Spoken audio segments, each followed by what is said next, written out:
그 중보자의 사역을 이제 구체적으로 어떤 직분을 감당하면서 수행하셨는가 하는 겁니다. 그 점에서 주님이 이 땅에서 수행하신 중요한 몇 가지 사역 짚어보도록 하겠습니다. 그리스도 기름 부음을 받은 자, 그리고 유대 전통에서 기름 부음을 받은 자는 우선 선지자, 그리고 제사장, 왕이라고 했습니다. 기름 부음을 받으신 그리스도로서 주님은 이 땅에서 이 세 가지 사역을 통해 하나님과 인간 사이의 중보자 역할을 완전하게 감당을 하셨습니다.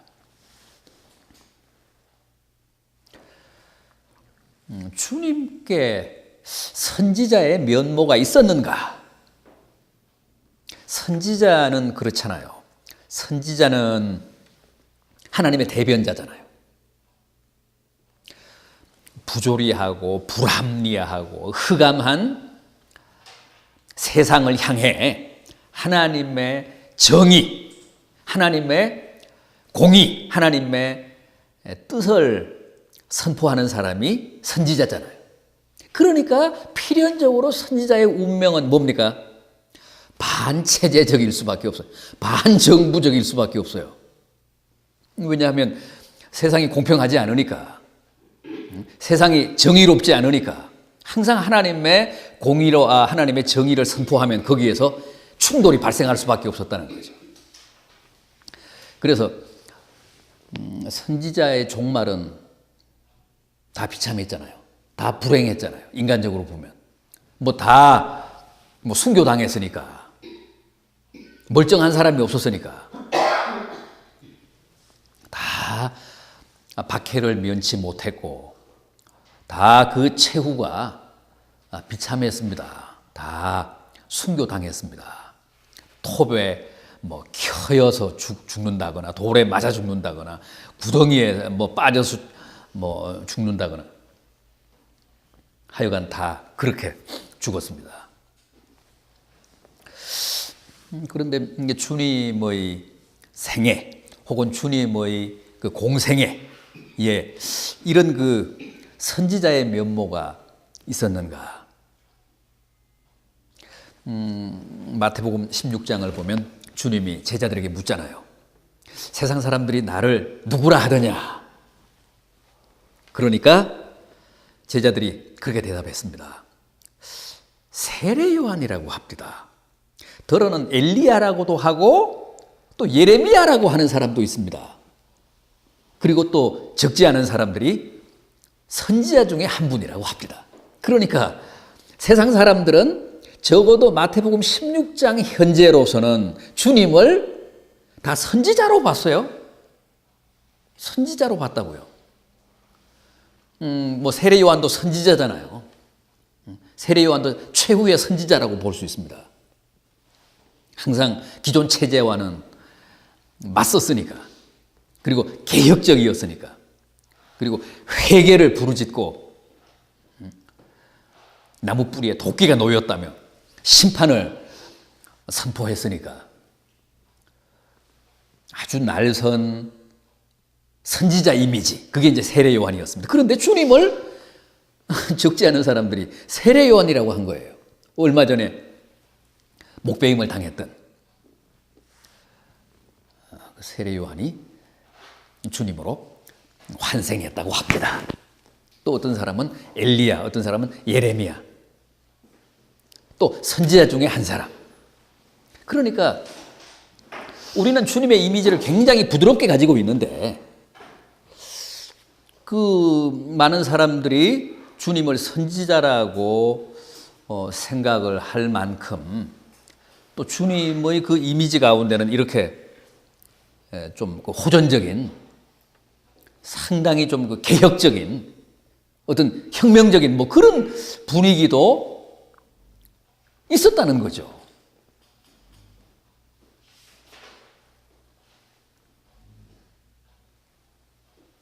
더구나 주님의 공생의 초기, 제가 자주 말씀드리는 겁니다만은 그 마가복음 1장을 보면, 마가복음 1장 14절 15절을 보면 요한이 잡힌 후 주님이 갈릴리로 오셔서 복음을 전파하여 가라사대 회개하라 천국이 가까이 왔다 그랬잖아요. 요 짧은 요 한 말씀, 세례 요한이 잡힌 후 주님이 갈릴리로 오셔서 복음을 전파하여 가라사대 회개하라 천국이 가까이 왔다, 하나님 나라가 가까이 왔다.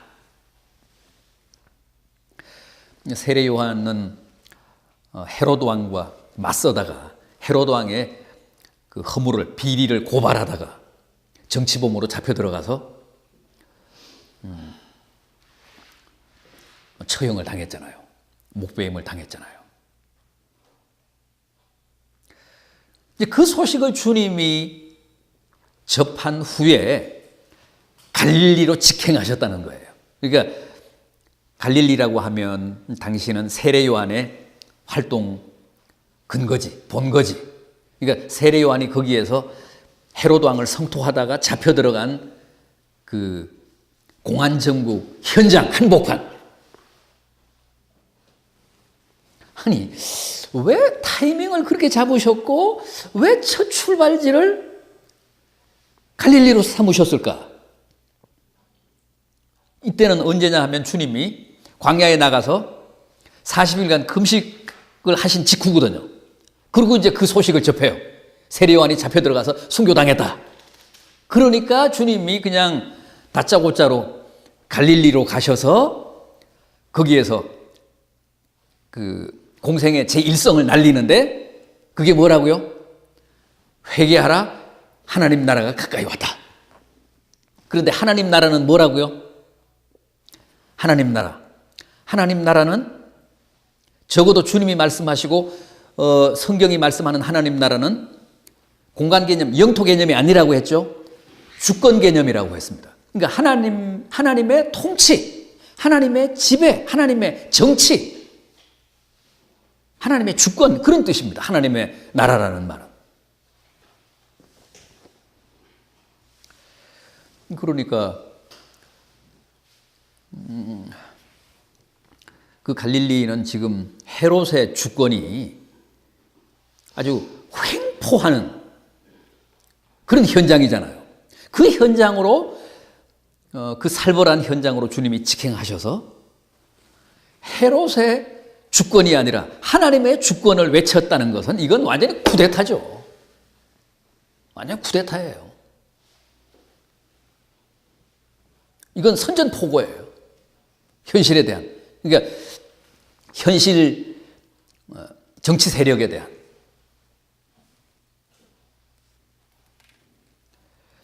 이런 부분이 참 놀랍다는 거죠. 이런 부분이 대단하다는 거예요.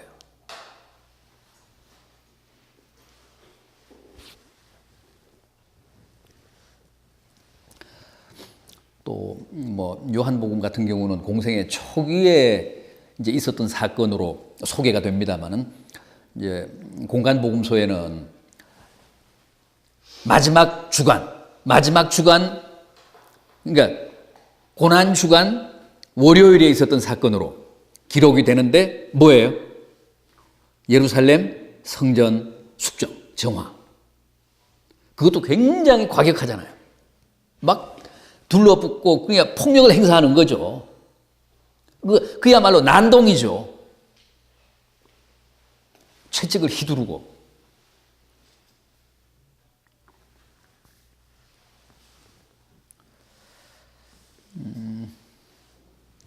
이제 이런 부분을 보면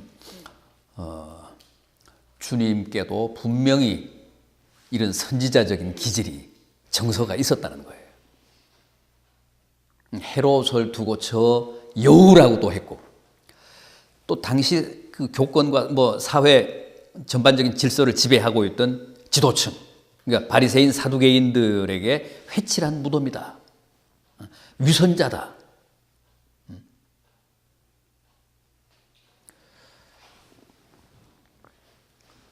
뭐 독사의 자식이다.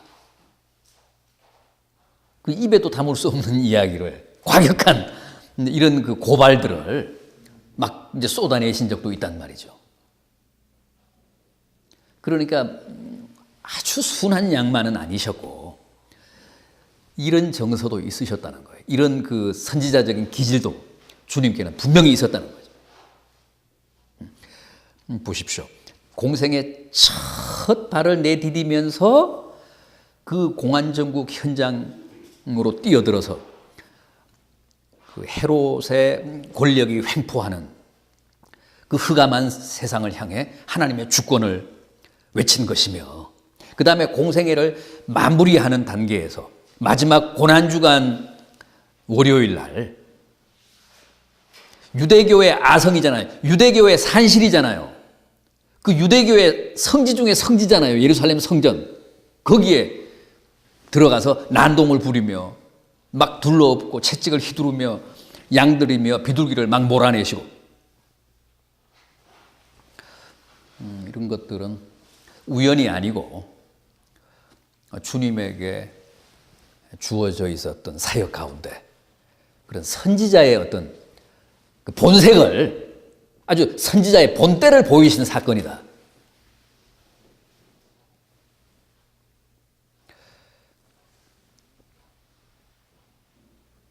그 제가 지난번에 설교하면서도 그런 문제를 제기했는데, 아니 멀쩡한 예루살렘 가두에 무화과 나무를 저주해서 아주 뿌리채 그냥 말라 죽게 하신 사건 같은 거, 우리가 참 이해하기 힘들지만은 그 열매 맺지 않은 그 인생들에 대한 그런 단호한 심판 선언, 이런 부분이 있었다는 거예요. 주님께 아주 과격한 그런 혁명적인,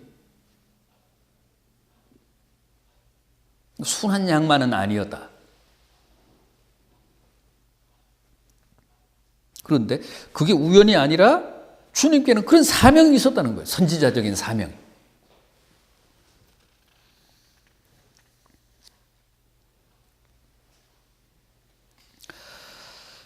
그 다음은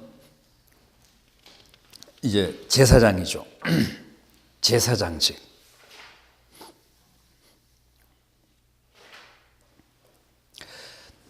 이미 말씀드린 대로 선지자직과 제사장직은 상반되죠. 그 성격이 다릅니다. 선지자직은 하나님을 대변해서 인간들 앞에 하나님의 뜻을 선포하고 하나님의 공의를 이제 집행하는 그런 직분인데, 반해서 제사장은 이제 백성들을 대표합니다. 백성들을 대표해서 백성들의 허물과 죄를 이제 사해 주십사고 비는 역할이죠. 그러니까 선지자직과는 뭐 그 정반대입니다.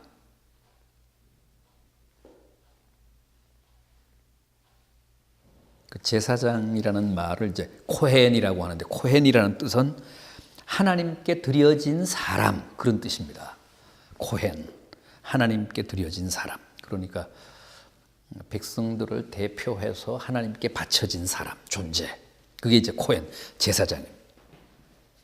백성들을 대신해서 백성들의 사죄를 비는 직분. 주님께는 바로 그런 직분이 있었어요.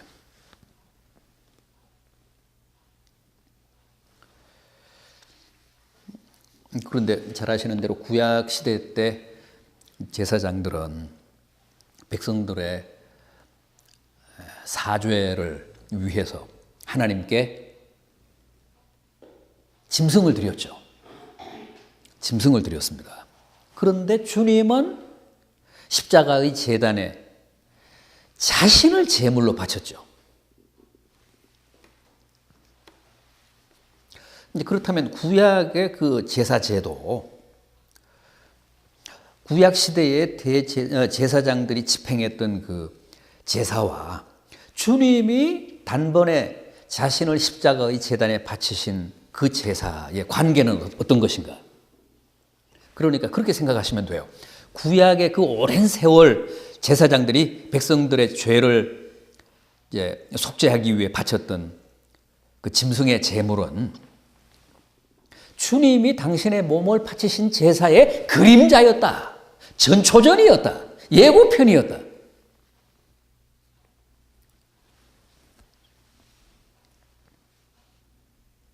그러니까 주님이 당신의 몸을 바치신 그 제사가 구약 수백 년, 수천 년 동안 이어져 온 제사 제도의 완성이에요. 네, 그렇게 보시면 되는 거예요. 그러니까 구약 시대의 제사는 주님이 완성하실 그 제사의 하나의 그 계시였어요. 계시고 예시였어요. 어떤 의미에서는 이제 구약 시대의 그 제사들은 이제 불완전한 제사였지. 그 짐승을 바친 거였으니까. 죽은 짐승의 피를 바치고 고기를 바친 거였으니까. 주님은 당신의 산 몸을 하나님께 바침으로써 어쨌든 오랜 그 구약의 제사 전통, 제사 문화, 그것을 완성하셨어요. 궁극적으로 성취하셨어요.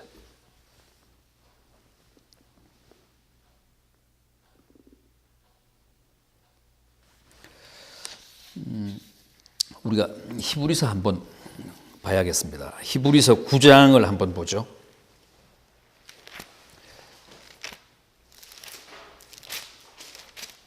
히브리서 9장 11절 이하 한번 보시죠.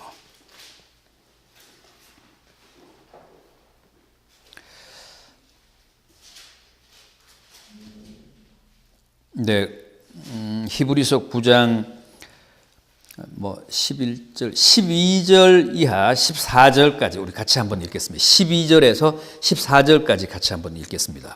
염소와 송아지의 피로 하지 아니하고 오직 자기의 피로 영원한 속죄를 이루사 단번에 성소에 들어가셨느니라. 염소와 황소의 피와 및 암송아지의 죄를 부정한 자에게 뿌려 그 육체를 정결하게 하여 거룩하게 하거든 하물며 영원하신 성령으로 말미암아 흠 없는 자기를 하나님께 드린 그리스도의 피가 어찌 너희 양심을 죽은 행실에서 깨끗하게 하고 살아계신 하나님을 섬기게 하지 못하겠느냐. 아멘. 그러니까 구약 시대 때는 염소와 무슨 황소의 피를 하나님께 바침으로써 이제 속죄의 은혜를 입었는데 주님은 당신의 피를 바치셨습니다. 그러니까 우리가 상식적으로 생각할 때, 우리가 이성적으로 생각할 때도 아니 염소의 피, 황소의 피를 바쳐서도 죄사함을 받았는데 주님이 당신의 그 존귀한 보혈을 바치셨는데 우리가 어찌 깨끗함을 입지 못하겠는가. 그러니까 주님은 당신의 몸을 바치심으로써 당신의 보혈을 바치심으로써 우리를 완전하고도 완벽하게 속죄해 주셨습니다. 우리를 대속해 주셨어요. 염소의 피로도 가능한데 황소의 피로도 구약시대 때는 속죄함을 입었는데 주님의 그 보혈이 어찌 우리를 깨끗하게 하지 못하겠는가.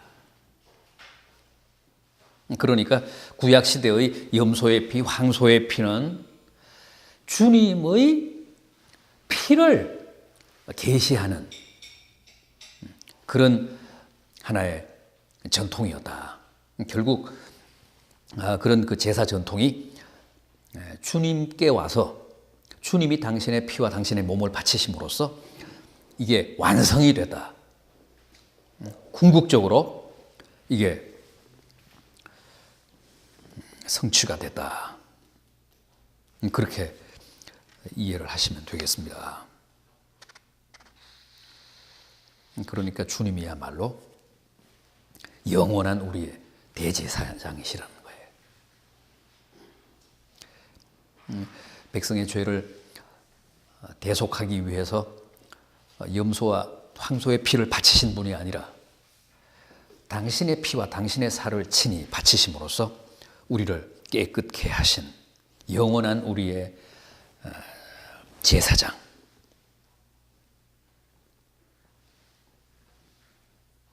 그래서 주님은 구약 시대의 제사를 완성하신 분이십니다. 율법적인 제사를 완성하신 분이십니다. 그래서 우리가 두 번 다시 제사를 지낼 필요가 없잖아요. 두 번 다시 피를 바칠 필요가 없잖아요. 구약 시대 때는 그게 뭐 짐승 한 마리가 한 사람의 속죄 유효했기 때문에 이번에 바치고 또 다음에 또 죄를 지으면 또 바쳐야 됐지만 주님의 보혈은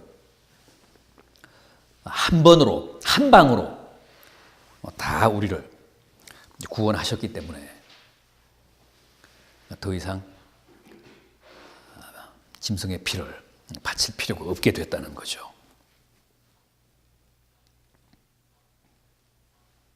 그래서 구약의 제사는 그건 잠정적인 것이었다. 냉정하게 말하면 그건 불완전한 것이었다. 그것은 주님이 당신 자신을 드린 제사의 전조였다. 예고편이었다.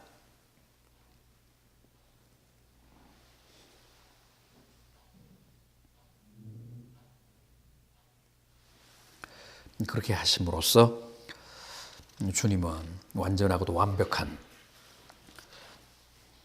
제사장직을 수행하셨습니다.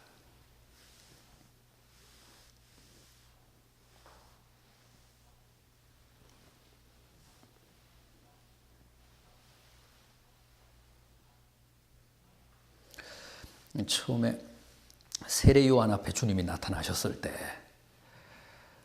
세례 요한이 그랬죠. 보라, 세상 죄를 지고 가는 하나님의 어린 양이다. 이미 주님의 그 영원한 제사장직을 세례 요한은 알았어요.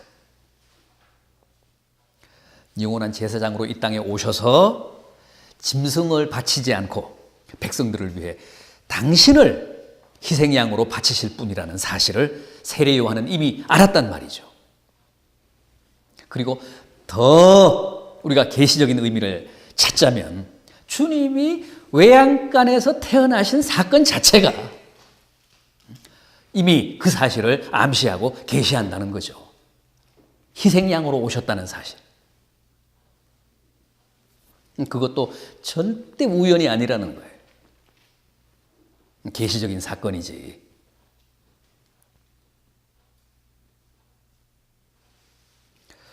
그래서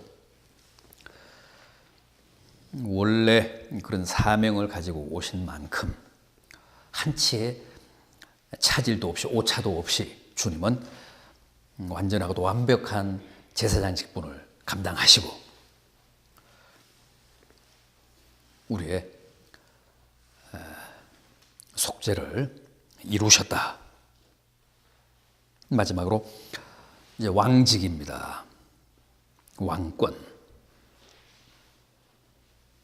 동방 박사가 헤롯을 찾아와서 뭐라고 했어요? 유대인의 왕으로 나신 이가 어디 계시뇨? 우리가 그의 별을 보고 왔노라. 그러니까 주님은 출생 때부터 왕으로 오셨어요. 그래서 유대인의 왕을 알리는 신성이 뜨니까 별을 연구하던 이제 저 페르시아 점성가들이 순례를 해서 예루살렘까지 온 거죠. 와서 유대인의 왕으로 나신 이가 누구뇨? 그러니까 이제 헤롯이 이게 이제 맛이 간 거죠. 아니 내가 왕인데. 그래서 막 뒤져서 유아들을 영아들을 살해했잖아요.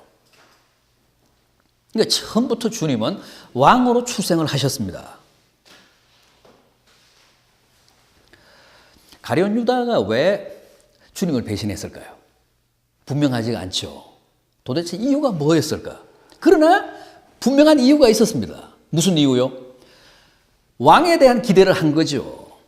왜 예루살렘 사람들이 막 종려나무 가지를 꺾어들고 그 종려주일에 주님의 예루살렘 입성을 환영했을까요? 결국은 왕으로 이제 군림하신다. 압제 세력인 로마를 이제 몰아내신다. 그래서 다윗 왕국을 재건하신다. 그런 기대가 있었던 거죠. 그런 바람이 있었던 거죠.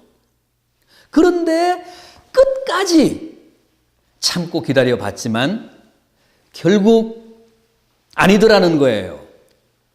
그래서 가룟 유다가 주님을 포기한 거 아닙니까?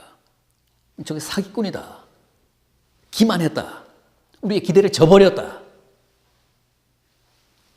우리는 지금 가룟 유다가 주님을 배신했다고 하지만 가룟 유다는 아니에요. 주님이 자기를 배신했다는 거죠. 잔뜩 이제 기대만 갖게 하고 폼만 잡다가 결국은 본색 드러내고 저렇게 허무하게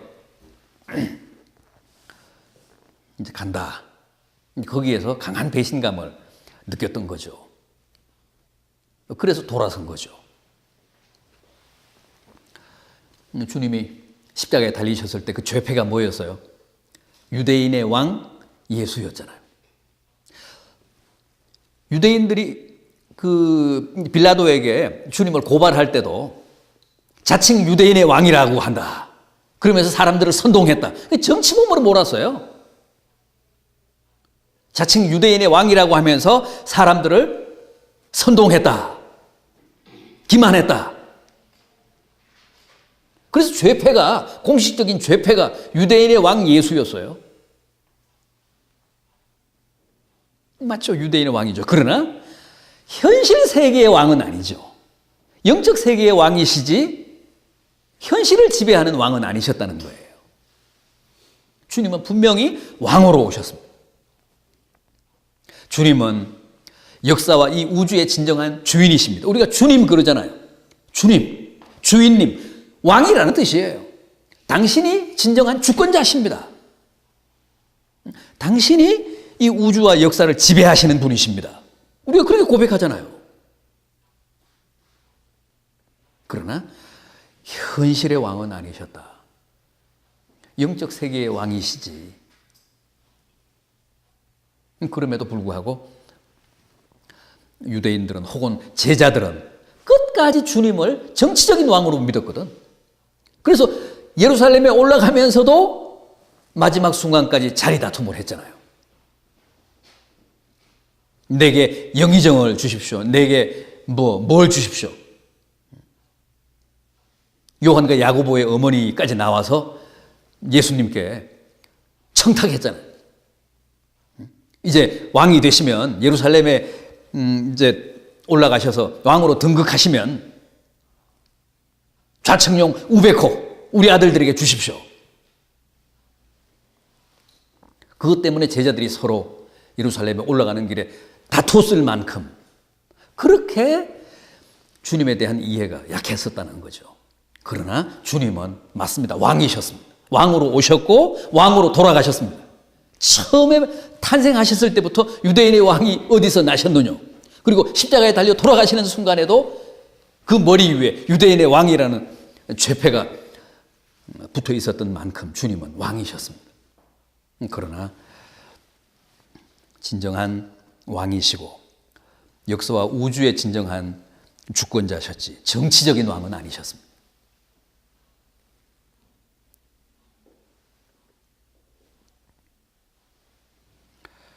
자, 이렇게 주님은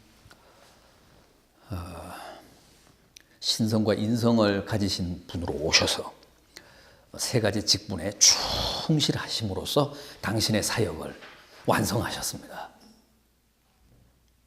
그래서 궁극적으로 우리를 완전하고도 완벽하게 구원해 주셨습니다. 우리 인간들 앞에 하나님을 완전하게 계시하셨습니다. 주님은 자기 몫을 완전히 다 하고 가신 거예요.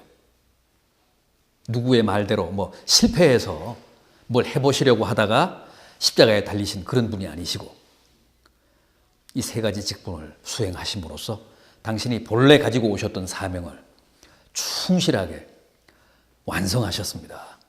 그 사실을 믿어 의심치 않아야 되고, 우리가 주님을 믿는다고 했을 때 그 사실에 대한 깊은 신뢰라는 것 다시 한번 확인하실 수 있기를 바랍니다. 오늘은 여기까지 하겠습니다.